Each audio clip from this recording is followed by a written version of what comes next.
Most people misunderstand this moment. They think this scene is about madness or weakness or punishment for being evil. But Shakespeare is doing something much more precise. This scene exists to show what happens when control finally fails. Earlier in the play, Lady Macbeth believed guilt could be managed, suppressed, silenced through willpower. This scene proves she was wrong. By the time we reach Act 5, everything has already happened. Duncan is dead. Banquo is dead. Macbeth is a tyrant. And Lady Macbeth, once the most controlled person in the play, is no longer awake. That detail matters, because when she is conscious, she performs strength. She chooses her words carefully. She controls the narrative. But in sleep, there is no performance, no strategy, no suppression. Only truth. She enters carrying a candle, not for light, but for reassurance. Earlier she called on darkness. She asked night to hide her actions. Now, she cannot be without light. That reversal tells you everything. As she sleepwalks, her language breaks apart.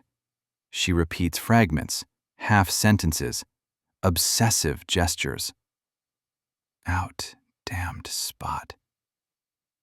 This line is not about cleanliness. It is about permanence. Earlier, she said that a little water clears us of this deed. She believed guilt was external, washable, temporary. Now she knows better. The blood is not on her hands. It is in her mind. And unlike Macbeth, she cannot turn guilt into action. Macbeth responds to guilt by escalating violence. He externalizes it. Lady Macbeth internalizes it. That difference matters, because this scene is not symmetrical to the dagger soliloquy.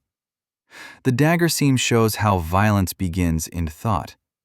The sleepwalking scene shows what happens when thought can no longer be controlled.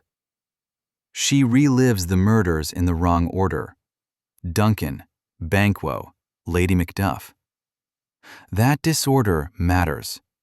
Guilt does not follow logic. It follows emotional weight. This is not confession. It is involuntary memory. The doctor and the gentlewoman observe her, and they do nothing. That is deliberate, because guilt, once internalized, cannot be treated by authority. This is not a political problem. It is a psychological one. Lady Macbeth is beyond persuasion, beyond reassurance, beyond control. That is why she disappears from the play shortly after. Her death is reported, not shown, because Shakespeare has already shown us what matters. The collapse happened here. This scene answers a central question in the play. Can guilt be controlled through willpower? Shakespeare's answer is no. Guilt does not respond to strength. It waits.